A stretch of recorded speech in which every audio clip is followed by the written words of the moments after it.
Seja bem-vindo a mais um Impressões. Neste programa, a cada semana, você tem a oportunidade de conhecer mais sobre cada um dos 36 deputados estaduais paraibanos. E hoje, quem nos recebe em sua casa, no bairro de Camboinha, em Cabedelo, é o deputado estadual Ricardo Barbosa, do PSB. Deputado, seja bem-vindo ao Impressões.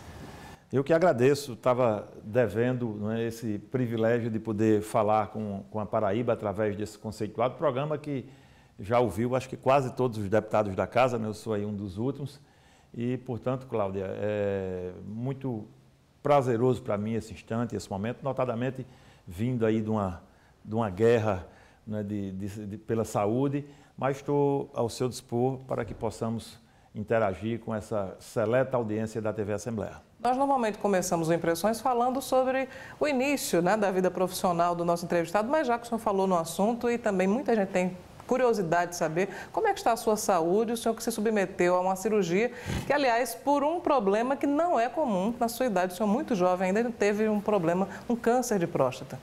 É verdade, o meu diagnóstico de câncer tem uma consequência meio que congênita, né? Meu pai tem câncer de próstata, né? E aí 2 irmãos meus tiveram e foram cirurgiados, inclusive, recentemente, nesses últimos 2 anos, e aí eu vinha meio que acompanhando, dei uma desleixada na campanha, né? Até a campanha nunca tinha tido nenhuma intercorrência dessa natureza, eu achava até que estava imune, porque minhas taxas sempre foram todas muito boas, né? E passou a campanha, depois da campanha teve ali o trágico falecimento do meu irmão mais novo, Ranieri, e aí aquele tombo danado. Depois veio o posse e início dos trabalhos e eu não continuei fazendo com a periodicidade que fazia o exame de sangue, o PSA. Eu descobri através de um PSA, um exame de sangue... Você não tinha sintoma nenhum? Nenhum, absolutamente assintomático, até porque estava na fase bem inicial. Eu tive a graça de Deus, o privilégio de ter descoberto muito precocemente, e aí fui diagnosticado, eu descobri aqui, o exame deu alterado aqui, o médico, o Dr. Fábio Rocha, meu amigo, me ligou dizendo, eu estava em Vitória, foi na posse da diretoria da Unali, naquele evento da Unali, ali há 3 meses atrás, e aí ele me ligou dizendo, olha, eu estou preocupado com o seu PSA, deu bem alterado. E aí a gente retornaria para João Pessoa, na quinta, alguns deputados retornaram na quinta, outros na sexta, eu retornaria na sexta, mas aí mudei o voo, fui para São Paulo, e em São Paulo fui atendido pelo cirurgião, sabe, especialista em robótica, que já havia cirurgiado meus irmãos, e ele me recebeu no domingo e disse, olha, eu não vou nem fazer o exame de toque, porque você tem um histórico familiar, né, bem comprometedor. Eu fiquei em São Paulo, fiz a ressonância no Hospital Sírio-Libanês na segunda-feira, voltei para cá, na quarta ele me ligou dizendo que havia indícios de câncer, né? Mas que confirmaria logo a seguir, depois confirmou, era dos 16 fragmentos colhidos, né? Apenas 2 tinham células cancerígenas e uma com 20%, uma patologia indicava lá 20%, um desses fragmentos, e outro 1% apenas.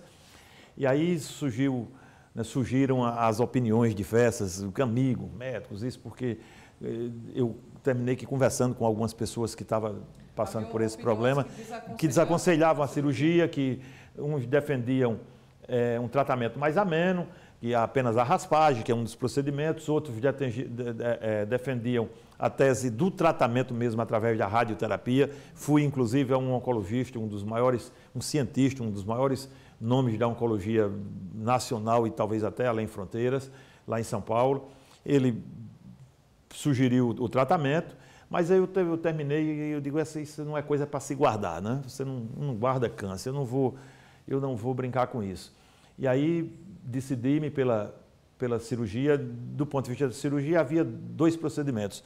O convencional, que é aquele mais invasivo, que abre tudo e tal, e o de robótica, que é uma laparoscopia, né? Você faz pelo umbigo e mais 5 furos aqui, não vai nem ficar marca. Eu estou com 17 dias apenas, dos 6 furos, só 2 são perceptíveis e acho que daqui mais uns 10, 15 dias essa percepção apesar visual. de não deixar marcas externas, mas a cirurgia é uma cirurgia grande.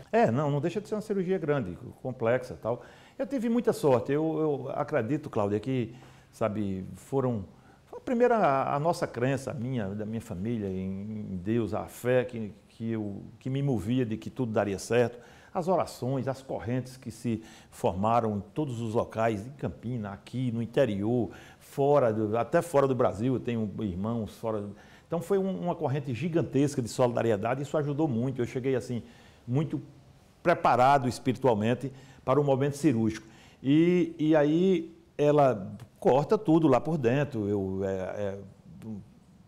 Tem um nome difícil que eu não consigo decorar, não sei o que, prostático, radical, tira a próstata, costura a bexiga, tudo lá por dentro, né?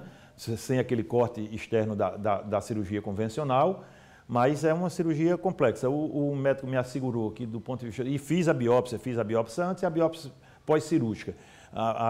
Do ponto de vista do câncer, estou absolutamente curado, né?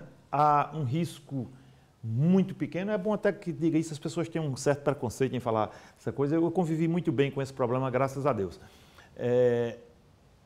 Quais são os problemas do câncer de próstata? Primeiro, o câncer em si, se você não descobrir precocemente, ele tem um índice de mortalidade altíssimo. Hoje no Brasil já é o maior, perdia para câncer de pele, câncer de pulmão e tal, mas hoje já é a maior causa de óbito de câncer em homem, né? No Brasil é o câncer de próstata. Descobrindo precocemente, aí as possibilidades de êxito são imensas, né? O que é que resta nisso? É uma possibilidade, no meu caso muito remota, mas existe, de duas sequelas, ou incontinência urinária, ou erétil, ou até as duas.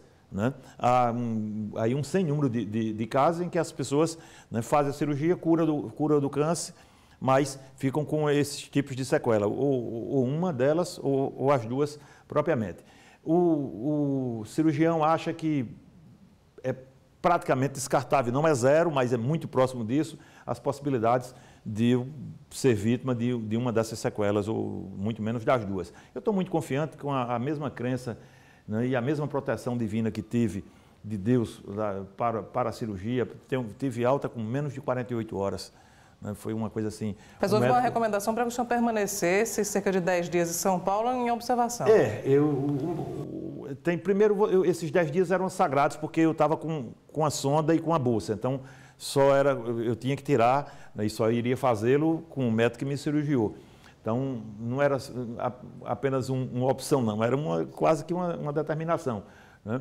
Mas aí eu terminei estendendo, passei quase 20 dias em São Paulo e sempre monitorado pelo médico muito diligente, todos os dias nos falávamos, e a recuperação foi extraordinária. Eu tive alta antes do que ele imaginava, depois a recuperação também se deu de forma muito célere. Eu já fui no 9º dia, ainda com a bolsa e tal, eu fui para aquele evento da Unali, né, lá em São Paulo e tal. Não devia ter ido não, aqui para nós, mas eu fui, eu estava me sentindo tão bem, né, que fui. Então, não teve até agora nenhum indício, nenhum indicativo de que possa me restar sequelas, graças a Deus. Então, é isso. Eu quero agora aproveitar dessa minha experiência, né, uma coisa que eu não desejo para ninguém, evidentemente, mas tive força, coragem, fé, crença, convicção, né, para encarar o problema, anunciar, publicizar o problema. Você não tem noção assim, se 20 pessoas souberam antes de eu publicizar, as 20 disseram, não comente isso de jeito nenhum, né? Aquela coisa do zelo, tal. Acho que eu terminei dando uma contribuição. Eu conversava com um dos médicos, o doutor Fábio Rocha, por exemplo, que foi onde eu descobri, lá da Maurílio de Almeida.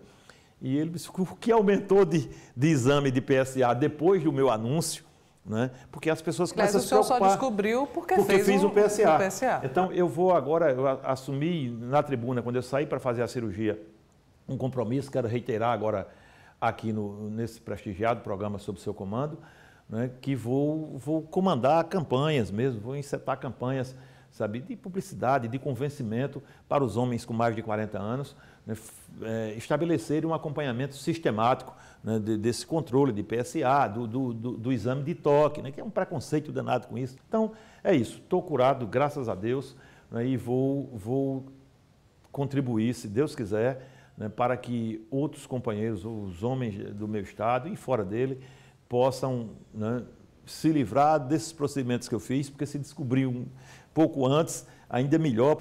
Bom, nós vamos a um breve intervalo, nós voltamos em instantes para continuar essa nossa conversa com o deputado estadual Ricardo Barbosa.